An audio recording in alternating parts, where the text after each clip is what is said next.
सभी को ओम शांति। ओम शांति। ओम शांति। ओम शांति।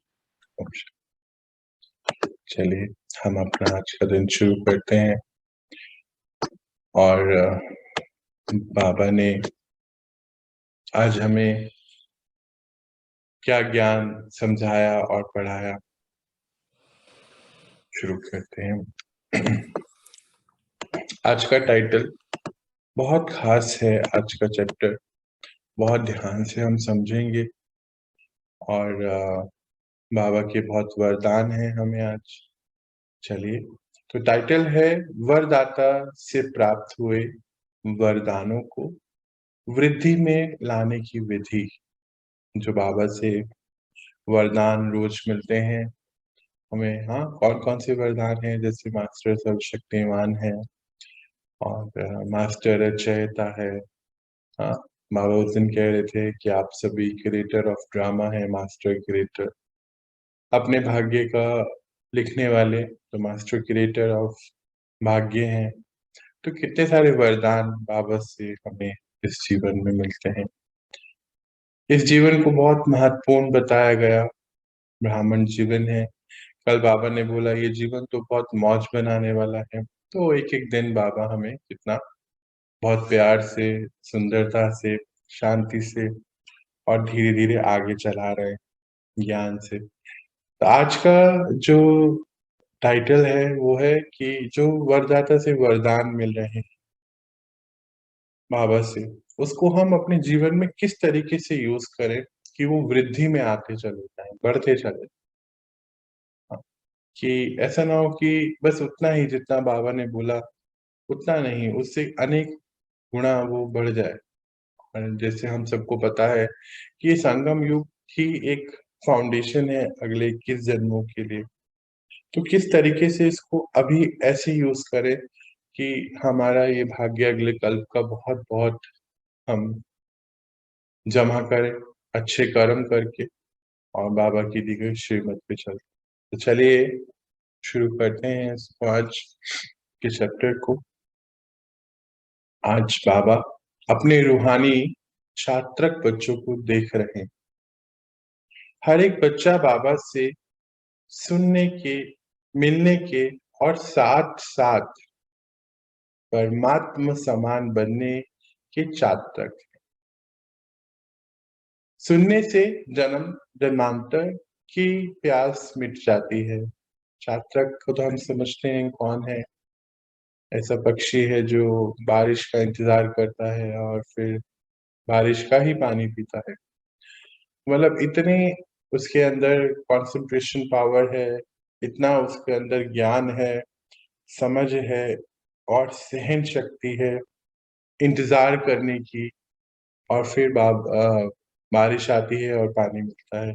ऐसे ही बाबा हमारा कंपैरिजन कर रहे हैं, युक्ति दे रहे हैं कि पिछले 63 जन्मों से हम सभी आत्माएं जब हम बाबा से मिलने जब पहुंचे, हाँ, जब हमें यही ज्ञान मिला हमें, उससे पहले क्या हाल था हमारा। आत्मा कितनी थकी हुई थी, दुख था, अशांति थी, कितनी दिक्कतें थी। और जैसे ही ये ज्ञान मिलता चले गया तो अंदर से तृप्ति आती चले गई। आज आप सभी बताते हैं कि अपनी जो स्थिति है वो इतनी मजबूत होती जा रही है कि बाहर की कोई परिस्थिति अब आगे आती नहीं है। कितनी सारी बीमारियां खत्म करती है, तो कितनी बड़ी बात है ये। तो बाबा क्या बोलते हैं आगे कि छात्रक की तरह सुनते सुनते परमात्मा समान बन जाते हैं और इस जन्म की नहीं अनेकों जन्म की प्यास आपकी मिट जाती है। ज्ञान अमृत प्यासी आत्माओं को तृप्त आत्मा बना देता है। ज्ञान अमृत है, हाँ, हम सबको पता है। बाबा ने ये ज्ञान अमृत जब हम सभी को पिलाया, कहते हैं आत्मा का भोजन भी है। तो ज्ञान अमृत जो है प्यासी आत्माओं को तृप्त आत्मा बना देता है। सुनते सुनते आत्माएं भी बाबा समान ज्ञान स्वरूप बन जाते हैं। हाँ, कितनी बड़ी बात है। परमात्मा अपने बच्चों को इस समय उनके जैसे बनाने आए। तो ये ज्ञान सुनते सुनते, बाबा तो ज्ञान स्वरूप है, ज्ञान के सागर हैं, तो हम सभी बच्चे ज्ञान सुनते सुनते उनके जैसे ज्ञान स्वरूप बन जाते हैं। रूहानी मिलन मनाने बाबा के स्नेह की से बाबा के स्नेह में समा जाते हैं। रूहानी मिलन, जब हम रोज अमृत वेले में बाबा से मिलते मेडिटेशन में, बोलते कि बाबा के स्नेह में सभी बच्चे समाये होते हैं, और जब ये ज्ञान सुन रहे होते हैं तो हमें ऐसे टचिंग होती है, महसूसता होती है कि परमात्मा हमारे साथ हैं, हमसे बात कर रहे हैं, मुझसे बात कर रहे हैं। सबका अपना अलग अलग अनुभव होते हैं कि मुझसे बाबा बात कर रहे हैं, मेरे बारे में बाबा ने आज ये बात बोली है, मुझे इसको ऐसे करना है, ऐसे करना है। तो वो रूहानी जो मिलन है बाबा के साथ, हम उनके स्नेह में समा जाते हैं। तो बाबा ये बता रहे हैं, तो मिलन मनाते लवलीन मगन स्थिति वाले बन जाते हैं। लवलीन और मगन स्थिति, जो पूरा पैराग्राफ अंडरलाइन है, पहले इसको पढ़ लेते हैं, फिर इसको एक एक बात को समझेंगे। मिलन मनाते लवलीन मगन स्थिति वाले बन जाते हैं। मिलन मनाते एक परमात्मा बाबा पिता, दूसरा न कोई, इस अनुभूति में समाये हुए रहते हैं। मिलन मनाते निर्विघ्न सदा बाबा के संग के रंग में लाल बन जाते हैं। जब ऐसे समाये हुए वह स्नेह में लवलीन बन जाते हैं, तो क्या आशा रहती है बाबा समान बनने की, पिता समान बनने की। तो यहाँ पर कुछ शब्द हैं जिनको हम समझते। तो मिलन मनाते लवलीन, अर्थात हम बाबा के साथ कनेक्टेड हैं, उनके स्नेह में है। बाबा का स्नेह निरंतर हम तक आ रहा है। हम रोज सुबह उठते, अपने सभी कारोबार करते और बाबा के साथ स्थिति में बैठ जाते। तो लवलीन स्थिति है, मैं और मेरे पिता प्यार में, मैं लीन आत्मा उनके, लवलीन मगन, मतलब अंदर से यहाँ पर परमात्मा के साथ कनेक्शन है, बाहर से सबके साथ है, पर अंदर से मगन है उनकी स्थिति में। तो ये बाबा के साथ हमारा कनेक्शन बता रहे हैं। तो मिलन मनाते एक एक पिता, एक बाबा, दूजा न कोई। यहाँ पे सिर्फ वही है, बाहर सभी हैं, रिश्ते सभी के साथ हैं, सब रोल एंड रिस्पॉन्सिबिलिटीज पूरी चल रही हैं, पर यहाँ पे एक है, यहाँ और कोई नहीं, एक है। इस अनुभूति में समाये हुए रहते हैं। मिलन मनाते निर्विघ्न, निर्विघ्न सदा बाबा के रंग में, संग में, रंग में लाल बन जाते हैं, परमात्मा के लाल बन जाते हैं। और निर्विघ्न है, ये जो उनके साथ हमारा कनेक्शन है, इसमें कोई विघ्न नहीं है, क्योंकि वहां एक ही है, यहाँ पे और कोई है ही नहीं, मैं आत्मा और परमात्मा, बस हम दोनों। जब ऐसे समाये हुए वह स्नेह में लवलीन बन जाते हैं, तो क्या आशा रहती है कि परमात्मा समान बनने की। अभी 5 तारीख को बाबा ने हमें क्या टारगेट दिया था कि बाबा समान, परमात्मा समान बनना है। बाबा के हर कदम पर कदम रखने वाले, अर्थात परमात्मा समान बनने वाले, जैसे बाबा का सदा सर्वशक्तिवान स्वरूप है, ऐसे ही बच्चे भी सदा मास्टर सर्वशक्तिवान का स्वरूप बन जाते हैं। जो बाबा का स्वरूप है, सदा शक्तिशाली, सदा लाइट, ऐसे समान बन जाते हैं। यहाँ पे अंडरलाइन करना है सदा सब शब्द के ऊपर। तो बाबा बोलते जैसे परमात्मा का, पिता का कौन सा स्वरूप है, सर्वशक्तिमान, और हम सब बच्चे भी उनके जैसे ही बन जाते हैं, मास्टर सर्वशक्तिमान। और फिर क्या बोला, सदा शक्तिशाली, सदा लाइट, मतलब शक्तिशाली भी है और लाइट भी है, ऐसे उनके जैसे हम बन जाते हैं। समान बनने की विशेष बातें जानते हो ना, किन किन बातों में पिता समान बनना है। तो बाबा बोलते कौन कौन सी बातें आप सभी जानते ही हैं। बन रहे हो और बने भी हो, बन भी रहे हो और बने भी हो। कुछ कुछ आगे हम आ गए हैं और फिर कुछ आगे अब चलते जा रहे हैं। जैसे बाबा का नाम, बच्चों का भी वही नाम, विश्व कल्याणकारी। परमात्मा का नाम क्या है? विश्व कल्याणकारी। पूरे विश्व का कल्याण करने वाली एक आत्मा परमात्मा, और उनके हम सभी बच्चे विश्व कल्याण। यही नाम है ना आप सबका। तो जो बाबा का रूप वही बच्चों का रूप, जो बाबा के गुण वही बच्चों के। बाबा के हर गुण का वो धारण करने वाले ही परमात्मा समान बनते हैं। उनके हर एक गुण को हम जैसे वो हैं, शक्तिशाली स्थिति और सर्वशक्तिमान की स्थिति और शांतिवान, शांति के दाता, हमेशा पवित्रता के सागर, प्रेम के सागर, एक एक गुण को हम जब धारण कर रहे हैं, उनके दिखाए गए रास्ते पे चल रहे हैं, तो उनके जैसे बनते जा रहे हैं। जो बाबा का कार्य, मतलब परमात्मा का क्या कार्य है? वह बच्चों का कार्य है। क्या कार्य है इस समय? इस समय सृष्टि परिवर्तन का कार्य चल रहा है संगम पर। तो उनका भी यही कार्य और हमारा भी। सब बातों में उनके जैसा, उनके समान बनते हैं। लक्ष्य तो सभी का वही है ना। तो पूछते हैं क्या लक्ष्य है, क्या टारगेट है, क्या एम है?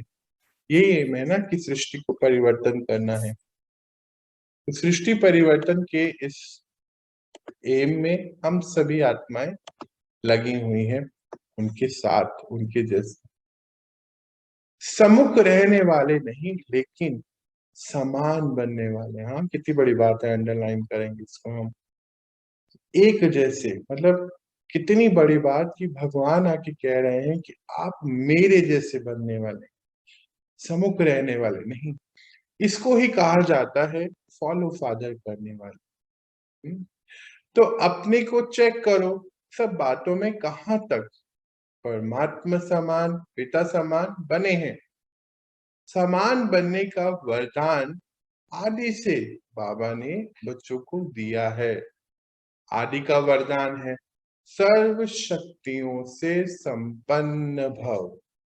जब बाबा से मिले, शुरुआत से ही, पहले दिन से ही बाबा ने वरदान दे दिया।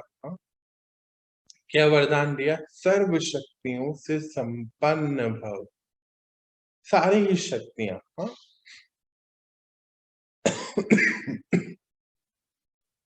लौकिक जीवन में पिता व गुरु वरदान देते हैं। लौकिक जीवन में भी तो गुरु है, पिता है, तो वरदान देते हैं। धन धनवान भव, पुत्रवान भव, बड़ी आयु भव या सुखी भव का वरदान देते हैं। ये वरदान मिलते हैं। बाबा ने क्या वरदान दिया? बाबा कंपैरिजन कर रहे हैं कि लौकिक पिता भी तो बच्चों को वरदान देते हैं, गुरु भी वरदान देते हैं कि धनवान भव, पुत्रवान भव, बड़ी आयु भव, सुखी भव। ये वरदान बच्चों को देते हैं। तो पिता हमारे परमात्मा ने क्या वरदान दिया? सदा ज्ञान धन, शक्तियों के धन में संपन्न भव। हाँ, शक्तियां और ज्ञान सदा संपन्न भव। याद है एक बार हम पढ़ रहे थे, बाबा हमें बता रहे थे कि ज्ञान धन अगर हमने भर लिया तो पूरे कल्प स्थूल धन की कमी नहीं है। क्योंकि अभी जो भर रहे हैं उसका प्रारब्ध में 2500 साल सतयुग और त्रेता युग मिला। वहां तो है ही नहीं किसी चीज की कमी, भरपूरता है। और उसके बाद भी अगले 2500 साल द्वापर और फिर अपना ये कलयुग तक भी यहाँ तक पहुंचते पहुंचते स्थूल धन की कभी कोई कमी नहीं आएगी, अगर ज्ञान धन इस जीवन में अभी भर लिया। और अभी इन दिनों क्या चल रहा है कि परमात्मा हम लोग को बहुत बहुत अटेंशन दिला रहे हैं पढ़ाई की तरफ, कि पढ़ाई करनी है तो ज्ञान धन मतलब अंदर अंदर भरते चले जाना है। तो ज्ञान धन और शक्तियों के धन से संपन्न भव, यही ब्राह्मण जीवन का खजाना है। हाँ, यही खजाना कौन सा है? ब्राह्मण जीवन का। जब से ब्राह्मण जन्म लिया, ये जन्म हमने लिया, ब्राह्मण हमें पता है, हाई वाइब्रेशन वाली आत्मा को बाबा ने नाम दिया ब्राह्मण जन्म। जब हमने उनको जो जैसे हैं उनको वैसा मान लिया, ज्ञान समझ लिया, अनुभव कर लिया, तो ब्राह्मण जीवन। जब से ब्राह्मण जन्म लिया तब से सत्युग की स्थापना के कार्य में अंत तक जीना अर्थात बड़ी आयु भव। हाँ, तो वरदान देखें अगर हम, बाबा ने क्या क्या वरदान दिया, जैसे कि हमारे लौकिक पिता या गुरु वरदान देते हैं, धनवान, पुत्रवान, बड़ी आयु, तो 3 वरदान है ना, और सुखी भव, तो ये वरदानों को बाबा अभी कंपेयर कर रहे हैं। तो पहला कौन सा दिया, ज्ञान धन और शक्तियों का धन। फिर उसके बाद बड़ी आयु की बात करें तो जब से हमने ये जीवन में आए, कौन सा जीवन, जब हमने चूज करा कि हमें सतयुग में जाना है, हमने चूज करा कि हमें हाई वाइब्रेशन वाले आत्मा बनना है, हमने चूज करा हमें परमात्मा के साथ रहना है, तो जन्म हो गया। तो तब से, जब से भी जन्म हुआ तब से लेके सतयुग की स्थापना के कार्य में, यानी कि अभी संगम युग में आदि से, यानी कि जब से हुआ अंत तक ज्ञानी है ना, परमात्मा के साथ हमेशा उनके साथ बढ़ते चले जाना, अंत तक जीना अर्थात बड़ी आयु भव, यानी कि ज्ञान में बस आगे बढ़ते चले जाना। पूरे संगम युग में जब सतयुग की स्थापनाएं हो रही हैं तो ये जीवन हमारा बाबा के साथ है। तो ये हुआ वरदान, बड़ी आयु भव। हाँ, बीच में अगर ब्राह्मण जीवन से निकल पुराने संस्कारों या पुराने संसार में चले जाते हैं तो इसको कहा जाता है जन्म लिया लेकिन छोटी आयु वाले। जैसे कहीं बच्चे बाबा के मिलते हैं, उनको समझते, सुनते, अनुभव करते और फिर बीच में चले जाते हैं, पुराने संस्कार, पुरानी दुनिया खींच लेती है, कलयुग अपनी तरफ खींचता है, ये तो होता है ना। हाँ, और आप सब में से कोई ना कोई इसके अनुभवी भी है कि पीछे की चीजें खींचती हैं। कलयुग लगता है कि अरे नहीं, अभी तो सब कुछ बहुत अच्छा है, ये तो सब सही है, सब ऐसा ही जीवन अच्छा रहता है। कहीं तो बोलते हैं हम तो मेडिटेशन तो खूब करते हैं, हाँ, जरूरी थोड़ी है ज्ञान सुनना है, रोज नहीं हम आ सकते हैं। तो इसका मतलब क्या है कि अपने ऊपर कार्य करना हमारा कम हो गया। हाँ, कभी कभी तो होता है कि कोई बाहर का कोई कार्य है, कोई बात है, तो जरूर करना है उसको, पर अपना हमें ये जीवन बिल्कुल नहीं छोड़ना। हमने चूज किया है कि सतयुग में जाना है और सतयुग में जाना चूज कर लिया तो कलयुग को छोड़ के आना बहुत बहुत टफ है। जब हम लोग भी यहाँ पर आए, सभी परिस्थितियां ऐसी ऐसी सामने आती हैं और मोह के बंधन और ये सब, हमें सब तोड़ते हुए आगे बढ़ना होता है। पर जब आप बाबा के दिखाए रास्ते पे हम चलते चले जाते हैं, बहुत बहुत बहुत अंदर से जो सुख है, शांति है, परमात्मा की शक्तियां, उनकी अनुभूतियां, उनका साथ, ये जो लाइफ है बहुत सुंदर है। ये तो कलयुगी लाइफ जो पीछे खींच रही है, वैसे भी ये अभी ज्यादा दिन की तो नहीं है कलयुगी लाइफ। वहां से यहाँ आना जब हमने सोच लिया तो बाबा कहते हैं इसको बड़ी आयु का वरदान बोला जाता है कि अंत तक ये जीवन परमात्मा के साथ है हमारा। जब चूज कर लिया तो पीछे नहीं जाना है। जो कमजोर आत्माएं हैं वो पीछे चले जाती हैं, जो शक्तिशाली आत्मा है वो आगे बढ़ती चले जाती है। तो हम सब कौन है, शक्तिशाली आत्मा। हाँ, ना पुराने संस्कार, ना पुराना संसार, जाना ही नहीं है।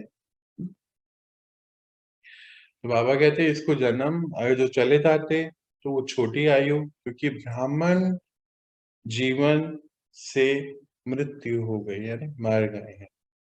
क्योंकि ये जीवन छोड़ दिया। हमने चूज किया था पहले हाई वाइब्रेशन में रहना, फिर हमने चूज कर लिया वापस कलयुग को। तो ऐसा नहीं करना है, क्योंकि वरदान क्या है, लंबी आयु भव। हाँ, कोई कोई ऐसे भी होते हैं जो कोमा में चले जाते हैं, होते हुए भी ना के बराबर होते हैं, और कभी कभी जाग भी जाते हैं, लेकिन वह जिंदा होना भी मरने के समान ही होता है। चेकिंग करेंगे अपनी कि हम हैं तो ज्ञान में, रोज सुनते हैं, रोज समझते हैं, पर वहीं के वहीं हैं, आगे अपने आप को नहीं बढ़ा पा रहे। तो बाबा क्या कहते हैं कि कोई होते तो हैं, हाँ रोज सुनते तो हैं, पर ज्ञान को धारण नहीं कर रहे हैं, बाबा की श्रीमत पे चला नहीं पा रहे अपने आप को, बीच में कभी इधर उधर हो जाते हैं। तो वो उनको क्या बोला गया, कोमा में चले जाते हैं। तो चेकिंग है, हम कहाँ पर हैं, हमें नहीं जाना है। तो बड़ी आयु भव अर्थात सदा, आदि से अंत तक, यानी कि जब तक हम इस शरीर में हैं, अंत तक ब्राह्मण जीवन व श्रेष्ठ दिव्य जीवन की सर्व प्राप्तियों से जीना। अंडरलाइन करेंगे इस बात को, डबल अंडरलाइन करेंगे, यहाँ पर प्रिंट कर लेंगे। सदा सर्व शक्तियां, सर्व प्राप्तियों के साथ इस जीवन को जीना और वृद्धि को बढ़ाते चले जाना, इस शक्तियों को भी और प्राप्तियों को। आगे बढ़ते हैं। बड़ी आयु के साथ साथ निरोगी भव का भी वरदान आवश्यक है। अवश्य ही बाबा कहते हैं कि इसकी आवश्यकता है कि आयु तो बड़ी है पर निरोगी। अब निरोगी का क्या मतलब है, बाबा बताते, अगर आयु बड़ी है लेकिन माया की व्याधि बार बार कमजोर बना देती है, तो वह जीना भी जीना नहीं है। माया की व्याधि अर्थात बीमारी, मतलब पुराने विकार हमें अपनी तरफ खींच रहे हैं, वो हमें कमजोर बना रहे हैं, निर्बल बना रहे हैं। कमजोरी होती है ना, वो विकारों की कमजोरी होती है। तो कहते भी हैं हम करना तो नहीं चाहते पर कर देते हैं, बोलना तो नहीं चाहते पर बोल देते हैं, नहीं हम उठना चाहते हैं पर उठ नहीं पाते हैं, आलस्य आ गया। हाँ, हम ये छोड़ना चाहते हैं पर नहीं छोड़ पाते। अभी बाबा 2-3 दिन पहले पूछ रहे थे किसी से कि बच्चे कलयुग इतना अच्छा लगता है कि कलयुग को छोड़ना ही नहीं चाहते हैं। तो वो यही वही वाली बात है कि माया की व्याधि बार बार कमजोर बना देती है, तो वह जीना भी जीना नहीं है। तो बड़ी आयु भव के साथ सदा तंदुरुस्त रहना अर्थात निर्विघ्न रहना, मतलब माया आ ही नहीं सकती। विकार अपनी तरफ खींच ही नहीं सकते, इतनी शक्तिशाली स्थिति पहुंचना। बार बार उलझन में व दिल शिकस्त की स्थिति के बिस्तर हवाले नहीं होना है। जैसे बीमारी आ जाती है तो क्या करते हैं, बेड रेस्ट पे चले जाते हैं, तो उसके दिल शिकस्त हो जाते हैं कि नहीं मुझसे उठा नहीं जा रहा है, कोशिश तो खूब है, नहीं उठ पा रहे हैं, दिक्कत हो रही है, दर्द हो रहा है। तो बीमारी में यही होता है। तो बाबा कहते हैं कि दिल शिकस्त वाले बिस्तर में नहीं लेटना है। हाँ, जो कोई बीमार होता है तो बिस्तर हवाले होता है ना, छोटी छोटी उलझन तो चलते फिरते भी खत्म कर देते हैं वो, लेकिन जब कोई बड़ी समस्या आ जाती, उलझन में आ जाते, दिल शिकस्त बन जाते हो, तो मन की हालत क्या होती है। कह रहे छोटी मोटी चीज तो आप अब चलते फिरते खत्म कर देते हैं, जब कोई बड़ी बीमारी आ जाती है तो बिस्तर पे लेट जाते हैं। ये तो हुई हमारे शरीर की बात। जब मन की बात बता रहे हैं बाबा कि कोई बड़ी बात आ गई तो उलझ गए उसी के अंदर, बोले कैसे होगा, मैं नहीं कर पाऊंगा, अब नहीं हो सकता है, शायद इतना ही मेरे भाग्य में, ऐसी ऐसी बातें हमारे अंदर से हमें हलचल पैदा करती है, दिल शिकस्त बना देती है। तो वो नहीं करना है। हाँ, मन का हाल ऐसा नहीं करना है, बाबा का ये कहना है। जैसे शरीर बिस्तर के हवाले होता है तो कोई दिल नहीं होती, हाँ उठने का कोई नहीं है, चलने का, खाने पीने का कुछ होता ही नहीं है। बाबा कहते हैं ऐसे तो होता है ना। तो कोई दिल नहीं होता है कि कुछ करें, उठें, नहीं उठा जा रहा है, कुछ खाने का मन नहीं कर रहा है, कहीं जाने का मन नहीं कर रहा है, तो ये शरीर की बीमारी है। ऐसे ही यहाँ भी योग में बैठेंगे तो भी दिल नहीं लगता। हाँ? ज्ञान भी सुनेंगे तो दिल नहीं लगेगा, दिल से नहीं सुनेंगे। बाबा क्या कहते हैं, इसको अंडरलाइन हम करेंगे। जैसे वहां शरीर उठाने का मन नहीं हो रहा है, बैठने का मन नहीं, खाना खाने का मन नहीं, यहाँ पर भी बैठे तो योग में है परमात्मा के साथ, पर दिल नहीं लग रहा है। ज्ञान सुन रहे हैं पर दिल से नहीं सुनते, बस कर रहे हैं। सेवा भी दिल से नहीं करेंगे, दिखावे से व डर से करेंगे। अंडरलाइन और अपनी चेकिंग, लोग लाज से करेंगे, दिल से नहीं। करना है तो करना है टाइप का, डर से कर लिया, दिखावे के लिए कर लिया, या लोगों की वजह से कर लिया। इसको सदा तंदुरुस्त जीवन नहीं कहेंगे, सदा तंदुरुस्त जीवन नहीं कहेंगे।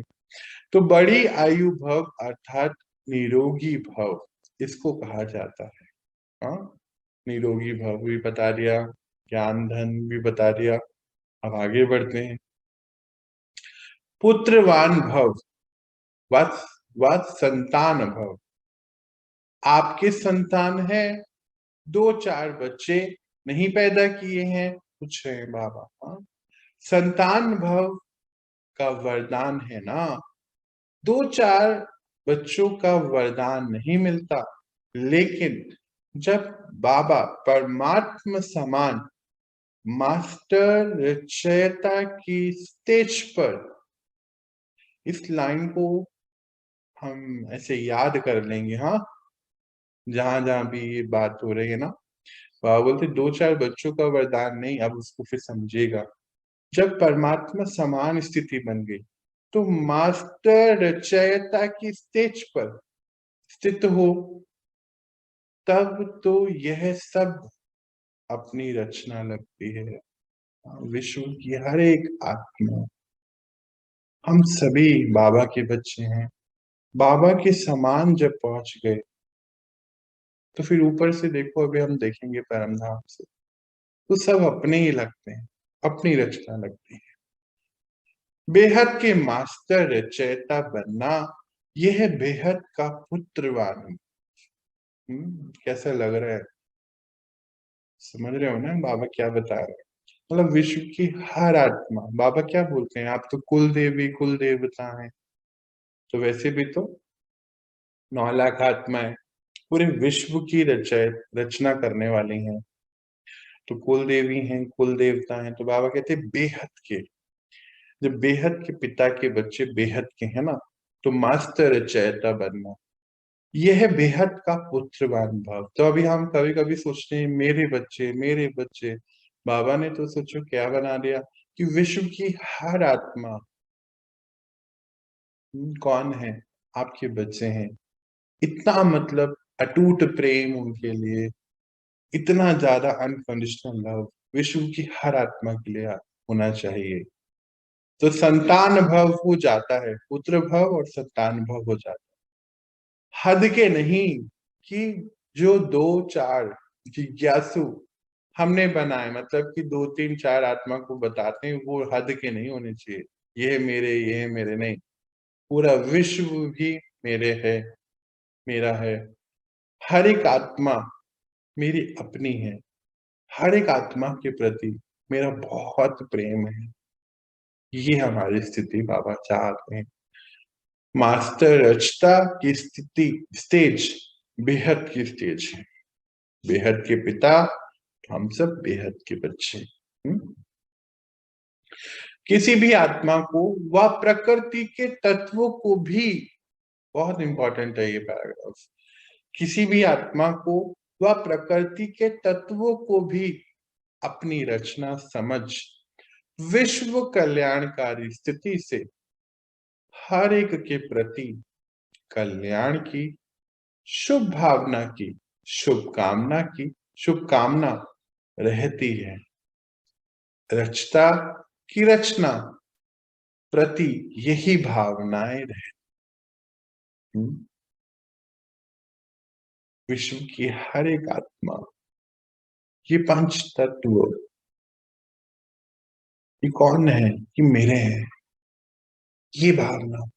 और ये मेरा वो वाली नहीं, जो मेरापन वाला मेरा नहीं, ये मेरे अपने हैं।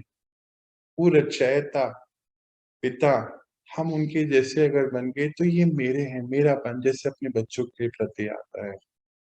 तो प्रकृति के तत्व भी और आत्माओं को भी विश्व कल्याणकारी। हम कौन है? परमात्मा के बच्चे। परमात्मा क्या है? विश्व कल्याणकारी। तो उनके बच्चे कैसे हुए? विश्व कल्याणकारी हुए ना। तो ऐसी स्थिति में हर एक के प्रति कल्याण करने वाली शुभ भावना और शुभकामना रहती है। तो हम चेकिंग कैसे करेंगे? हम अपने सामने ये दृश्य मर्ज करेंगे अभी, और चेकिंग करेंगे कि विश्व की हर आत्मा के प्रति हमारी शुभ भावना हो, शुभकामना हो, पंच तत्वों का कोई मिसयूज नहीं हो।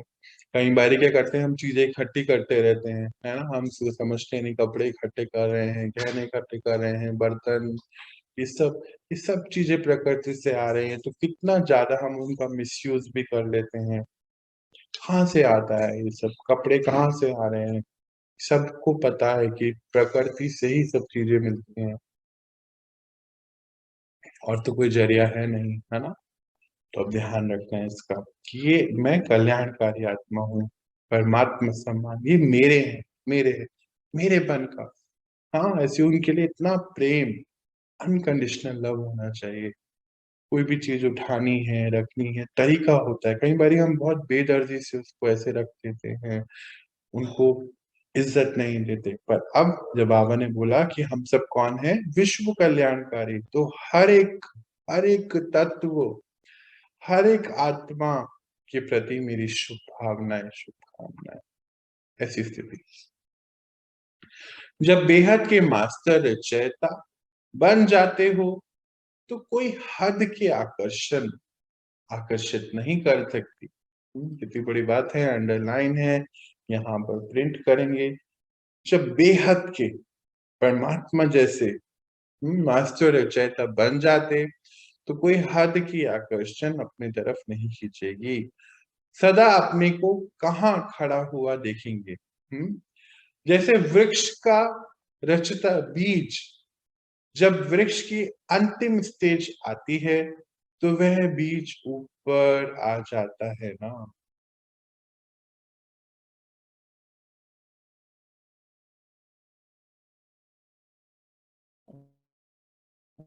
दृश्य समझ करे तो फिर बीज से पौधा होगा, और फिर जब उसकी अंतिम स्थिति आ जाती है तो बीज ऊपर उगाते हैं। हाँ, तुलसी जी को हम देखते हैं, ऐसे देखते हैं ना, तो बीज ऊपर आ गए।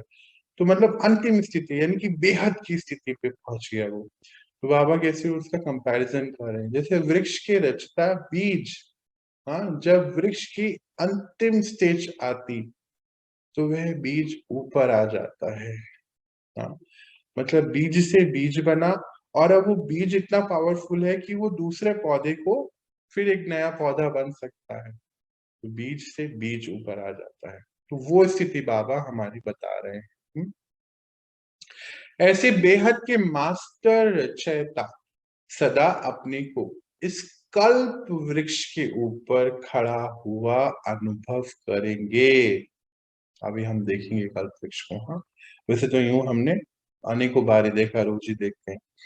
बाबा के साथ यानी कि परमात्मा के साथ सात वृक्ष के ऊपर मास्टर बीज रूप बन शक्तियों की, गुणों की, शुभ भावना की, शुभ कामना की, स्नेह की, सहयोग की किरणें फैलाएंगे।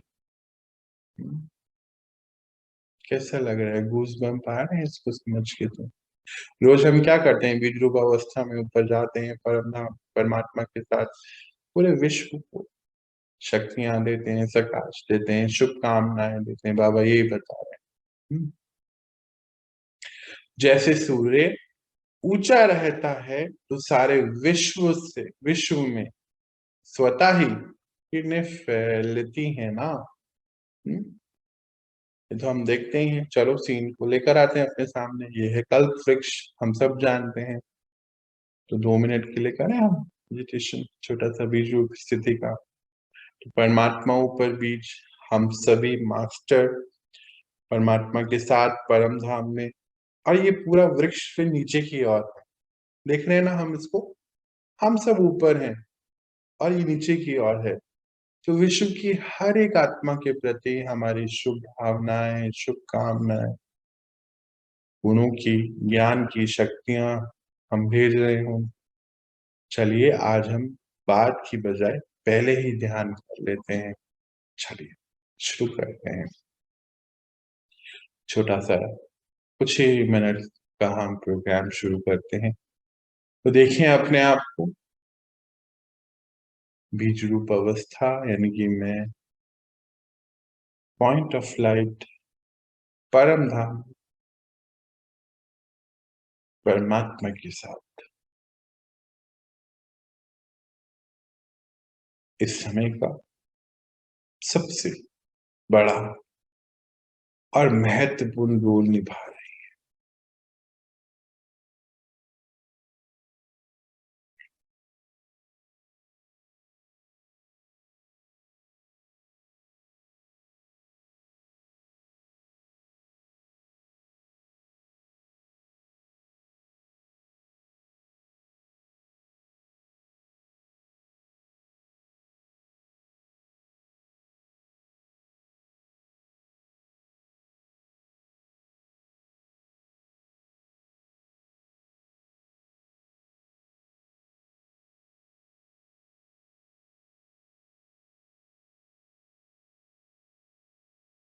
देखेंगे कि परमात्मा से मुझे शक्तियां आ रही हैं और विश्व की हर एक आत्मा को जा रही हैं। हम इस कल्प वृक्ष के ऊपर की ओर हैं और परमात्मा हमसे ऊपर है।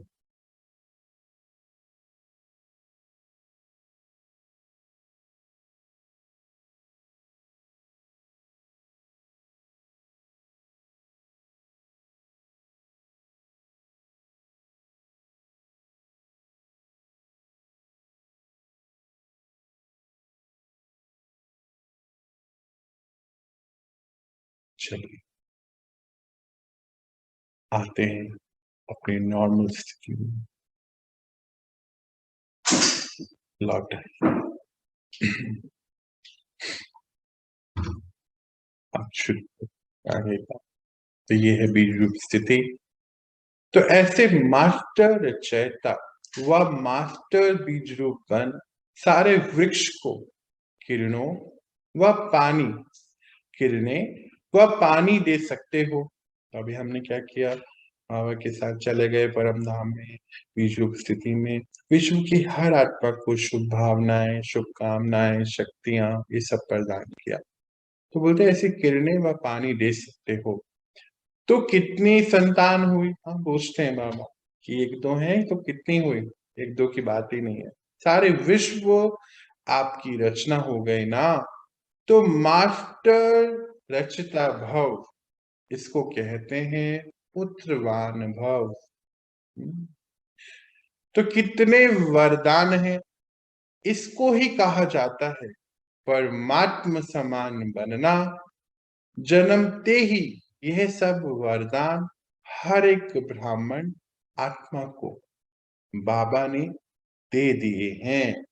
हाँ, जन्म से सबको मिले हैं वरदान, मिले हैं ना, पूछ रहे हैं मिले हैं ना, वह अभी मिलने हैं। चेकिंग करेंगे बाबा ने दिए हैं कि अभी मिलने हैं।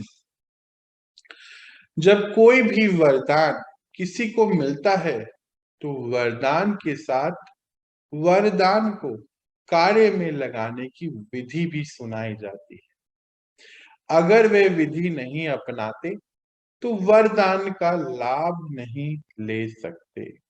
बोलते जब वरदान देते हैं, जैसे अभी बाबा ने जो वरदान दी तो विधि बताए ना, तो विधि को अपनाना जरूरी है ना। जब तक उस प्रोसेस को फॉलो नहीं करेंगे तो वरदान का लाभ नहीं मिलेगा, तो उसको फॉलो करना है। तो वरदान तो सभी को मिला हुआ है, लेकिन हर एक वरदान को विधि से वृद्धि को प्राप्त कर सकते हैं। विधि से, प्रोसेस से उसको वृद्धि की ओर लेके जा सकते हैं। वृद्धि को कैसे प्राप्त कर सकेंगे?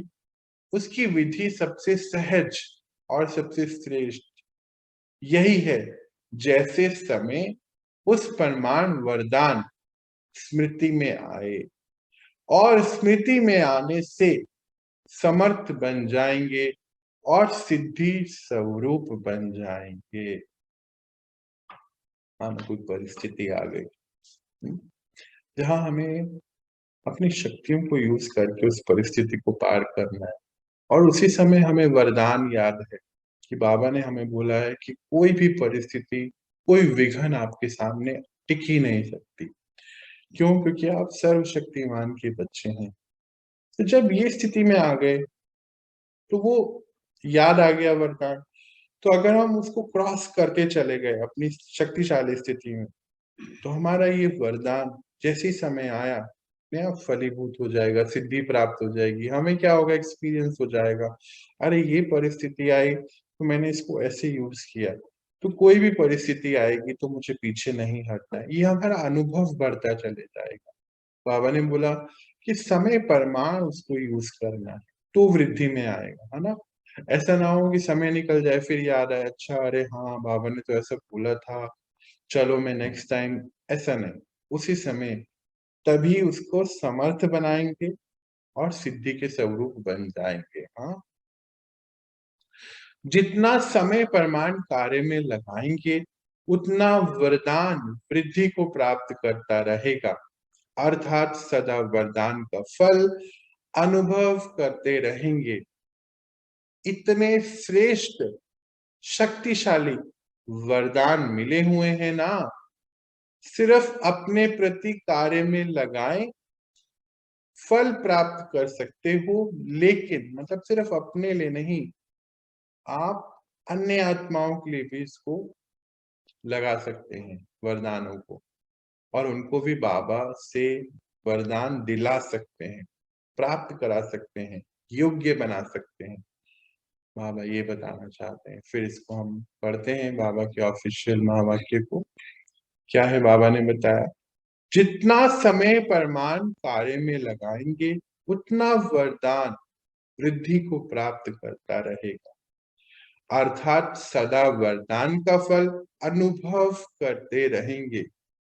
इतने श्रेष्ठ शक्तिशाली वरदान मिले हुए हैं ना, सिर्फ अपने प्रति कार्य में लगाएं, फल प्राप्त कर सकते हो।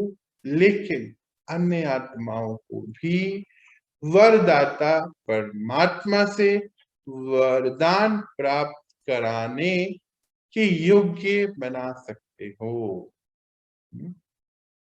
तो आज से बाबा की ये सेवा कि जो आत्मा मिले, हाँ, अपने अंदर से हमें ये महसूस हो कि ये मेरे अपने और मुझे इनको परमात्मा से मिलाना है, हाँ, तो उनको भी ज्ञान की तरफ, बाबा की तरफ, सुख शांति की तरफ लेके चलना है।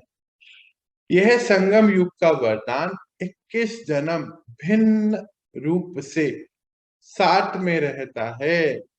यह संगम का रूप अलग है और 21 जन्म यही वरदान जीवन के हिसाब से चलता रहता है।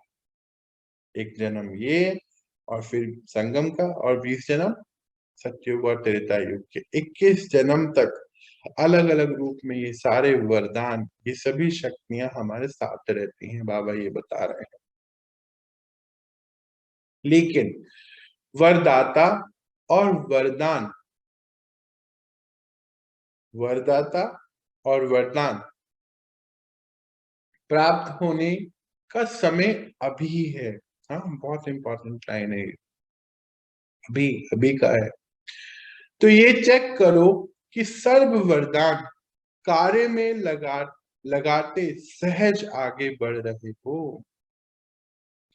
इजी इजी होना चाहिए, बाबा बोलते हैं हमेशा। कल कह रहे थे ना, मेहनत नहीं। कल क्या कह रहे थे बाबा, याद है किसी को? कौन बताएगा कल की बात बाबा की? एक सेंटेंस में याद दिलाऊं बाबा क्या बोल रहे थे कल, कि ये जीवन तो मौज मस्ती वाला है, एक जन्म, इस जन्म तो मौज मस्ती करो। भूल गए सब। चलो इस लाइन को दोबारा से पढ़। भैया वही कि आपने पूरे कल्प मेहनत किया, ये एक जन्म है, मैं मतलब मौज मस्ती का पिता के साथ संगम युग का किया आप इस समय, तो सब सहजता से सरलता से हो जाना चाहिए कि मेहनत नहीं करनी चाहिए, बहुत सुंदर बात। मेहनत ना करनी पड़े हमें। बिल्कुल मेहनत ना करनी पड़े, क्योंकि बाबा कहते कि पिछले 63 जन्मों से क्या है, मेहनत करने की हमें आदत पड़ गई है, तो मेहनत नहीं करते, संघर्ष नहीं। उनको ढूंढने की भी मेहनत करी ना, इतने बाबा को हम कितने 63 जन्मों से ढूंढ ही रहे हैं, अब मिल गए हैं तो अब ये तो मौज मस्ती वाला जीवन होना चाहिए। याद है कल ये बात कह रहे, आज जो बाबा कहते हैं, लेकिन वरदाता, और कोई कुछ कहना चाहता है? हाँ, बाबा ने बताया था 63 जन्मों से मेहनत करते करते आत्मा थक गई है, मिले तो मौजों का समय है, संगम युग बिल्कुल संग में। बिल्कुल, ये तो मौज का समय है, तो मौज करते हुए बढ़ते चले जाएं सहज रूप से। तो लेकिन लेकिन वरदाता और वरदान प्राप्त होने का समय अभी है, ये संगम का, हाँ याद रखना है इसको। तो ये चेक करो कि सर्व वरदान कार्य में लगाते सहज आगे बढ़ रहे हो। यह वरदान की विशेषता है कि वरदानी को कभी मेहनत नहीं करनी पड़ती। हाँ कितनी बड़ी लाइन है। वरदान मिल गया तो मेहनत नहीं, तो वरदान है, हम बोलते हैं ना, अरे ये तो मेरी क्वालिटी है, ये तो मेरे लिए, क्या बोलते हैं ना, गॉड गिफ्ट ऐसे बोल दो। जैसे मान लीजिए कोई बहुत अच्छा गाना गाता है तो उसको मेहनत थोड़ी है, बोलते भाई को गॉड गिफ्ट है। कोई बहुत अच्छा खाना बनाता है या कोई बहुत अच्छी ड्राइंग करता है तो बोलते हैं कि नहीं मैंने कभी मेहनत नहीं करी, ये तो मुझे गॉड गिफ्ट है। ऐसा जब भक्त आत्माएं भी मेहनत कर थक जाती हैं तो बाबा से वरदान ही मांगती हैं। जो भक्त आत्माएं जब थक जाती हैं तो परमात्मा से वरदान मांगती हैं। आपके पास भी जब लोग आते हैं, बहुत बहुत important, underline underline triple underline और यहाँ पे प्रिंट आगे की बात, आपके पास भी जब लोग आते हैं योग लगाने की मेहनत नहीं करने चाहते तो क्या भाषा बोलते हैं? मुझे लगता है आप सबने कुछ ना कुछ इसको महसूस किया होगा, तभी ये लाइन आई है। कहते हैं सिर्फ हमें वरदान दे दो, माथे पर हाथ रख लो। आप ब्राह्मण बच्चों के ऊपर वरदाता बाबा का हाथ सदा है। बाबा क्या कहते हैं कि कई बच्चे जो बाबा के आते हैं ना, तो मैं योग नहीं लगा पाते, शुरू में तो दिक्कतें आती, तो आप बच्चों से क्या कहते हैं कि कुछ मत करो, आप अपना हाथ हमारे सर पे रखो। उनको बहुत अच्छी अनुभूति होती है, बहुत शांति की अनुभूति होती है। तो ऐसे ही बाबा कहते हैं कि आप बच्चों के माथे पर किसका हाथ है? बाबा का, वरदाता का, परमात्मा का सदा है। श्रेष्ठ मत ही हाथ है।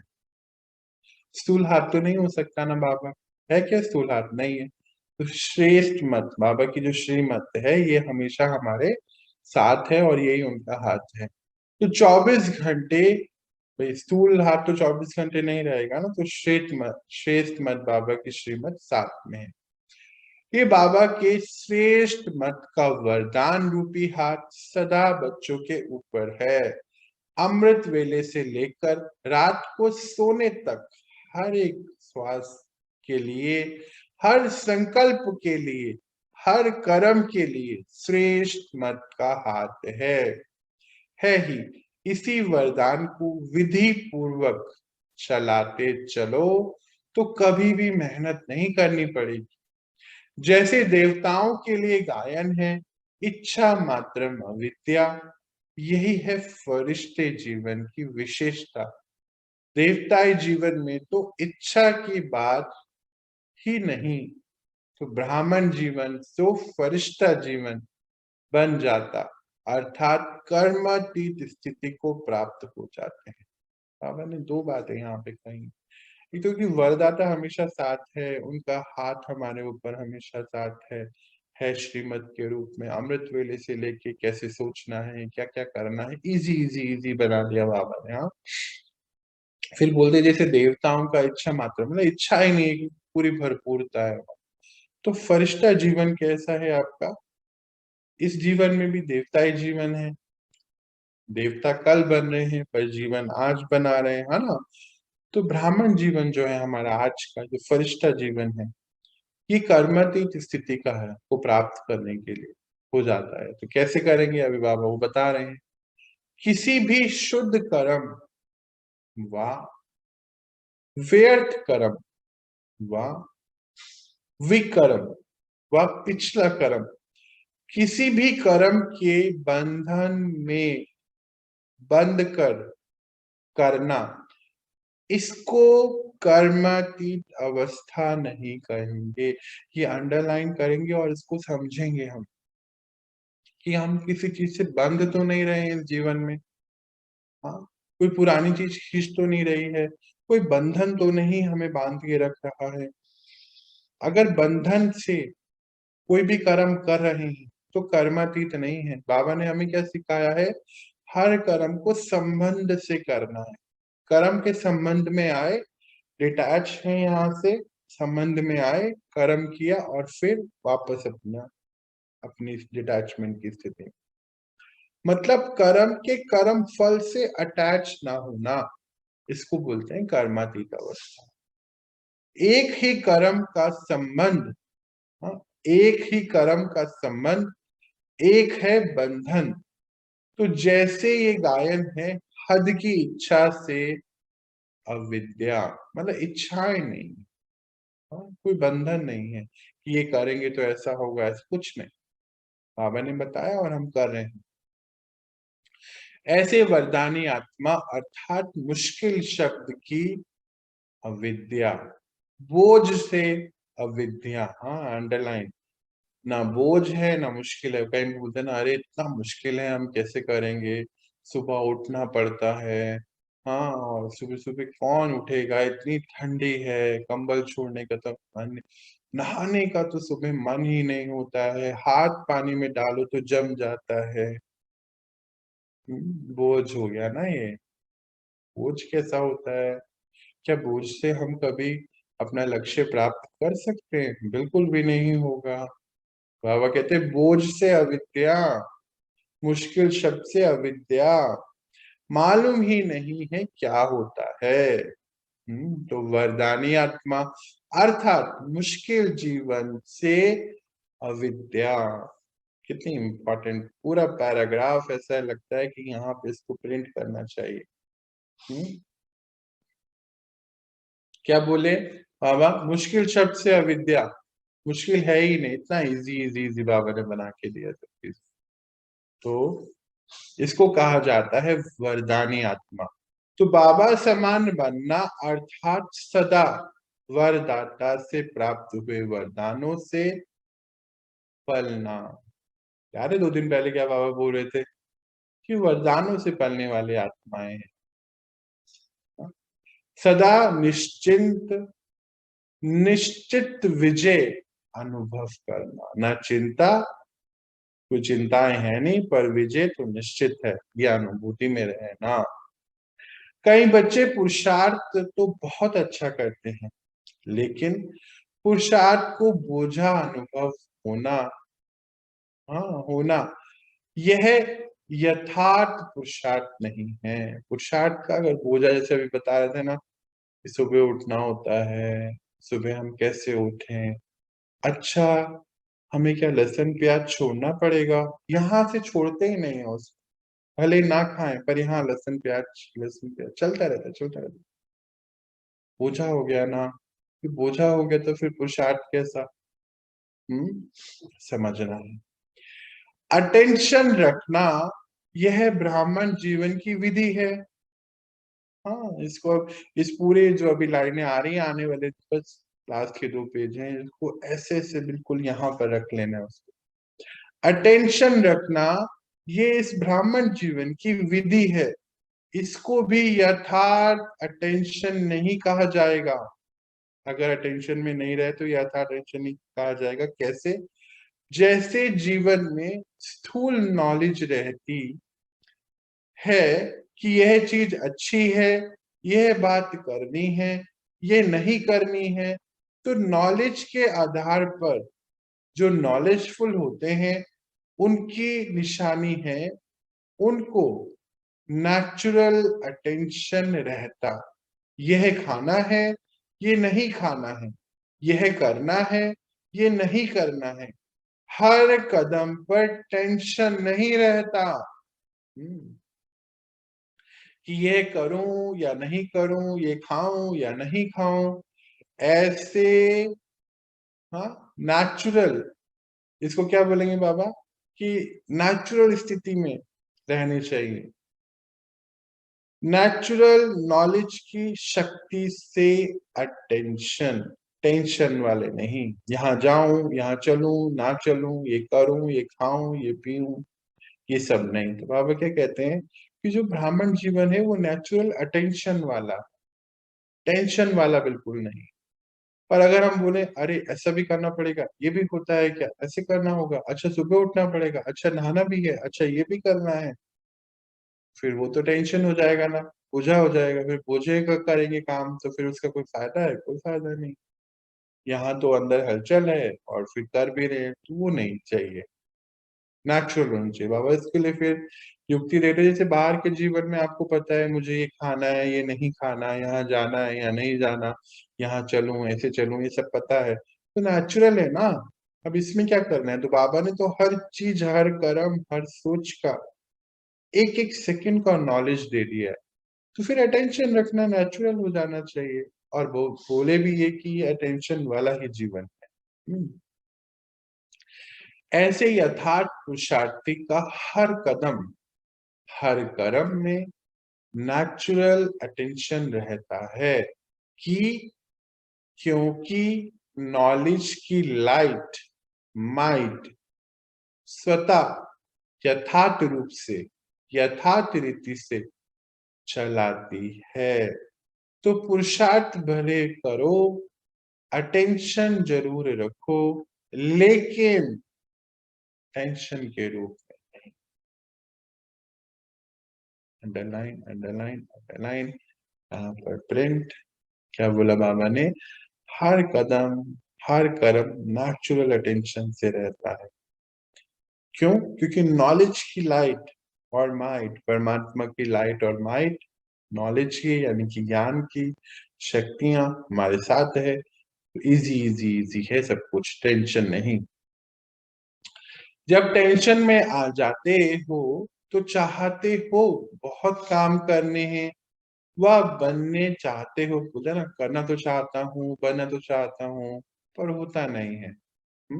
नंबर 1 बनना भी चाहते हैं पर टेंशन हो जाती है, कैसे हुआ हो, कैसे होगा, बाबा ने ये भी कह दिया, ये भी कह दिया।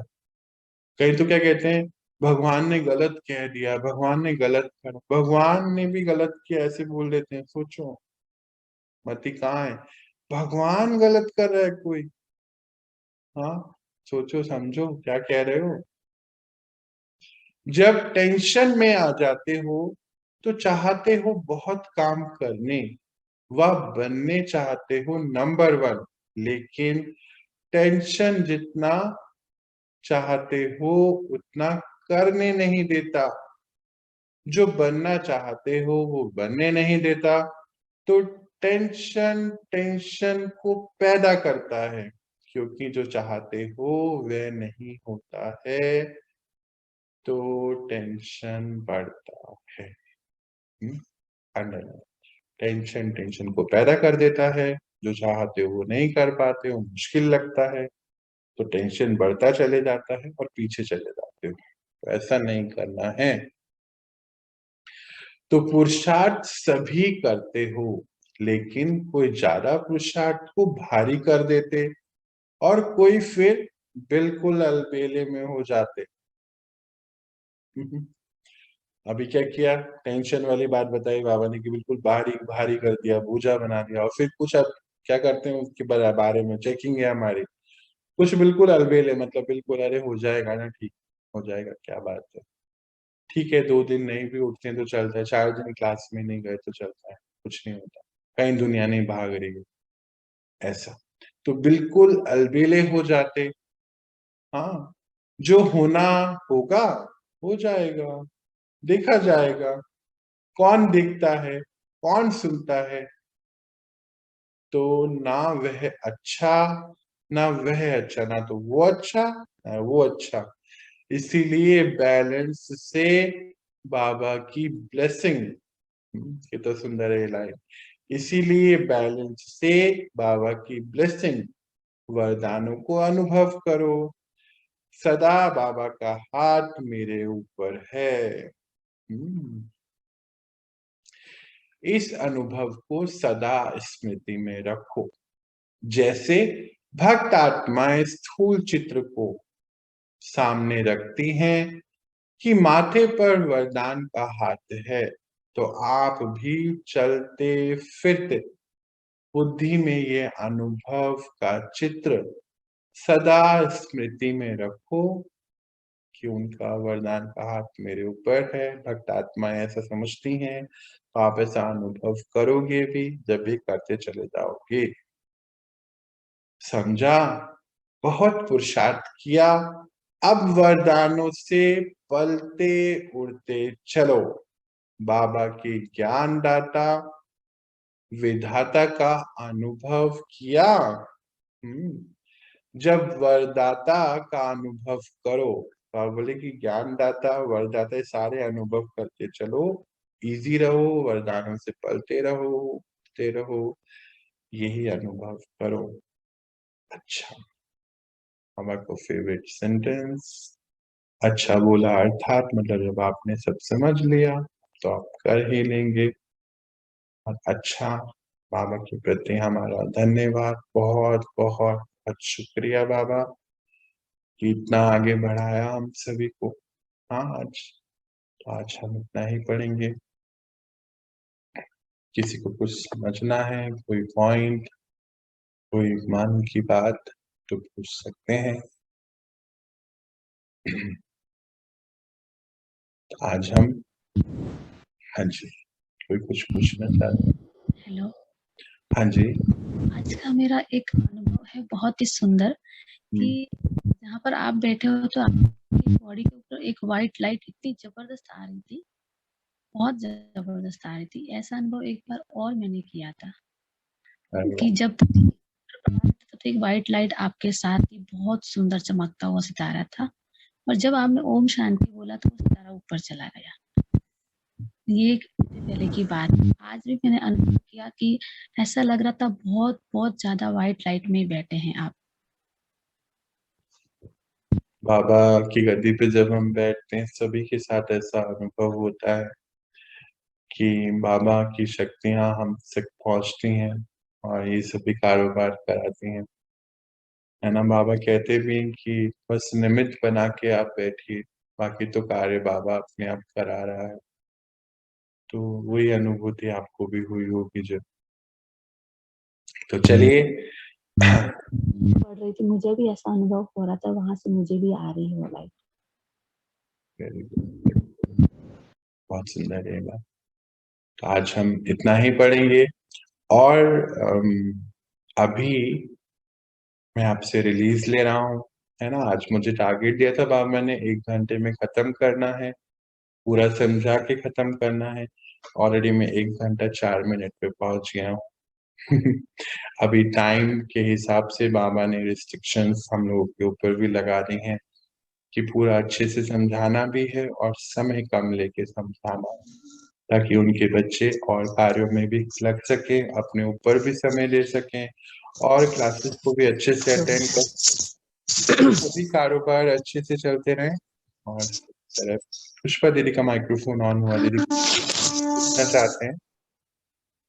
नहीं भैया, गलती से हो गया। अच्छा, कोई बात नहीं, कोई बात। तो चलिए, आप सभी अभी मुझे रिलीज दीजिए। तो आप सब ज्ञान स्वरूप आत्माएं है ना, बाबा के इतने प्यारे प्यारे बच्चे, शक्तिशाली बच्चे, और वो दृश्य याद रखना है हमेशा, कौन से वाला? कल्प वृक्ष पे परमात्मा के साथ विश्व की हर आत्मा को सुख शांति, मास्टर रचयिता बेहद के बच्चे, हाँ, मास्टर रचयिता बन के विश्व की हर आत्मा आपकी रचना और ये सृष्टि के पंच तत्व भी आपके अपने, कितनी बेहद की महसूसता आज बाबा ने हमें कराई।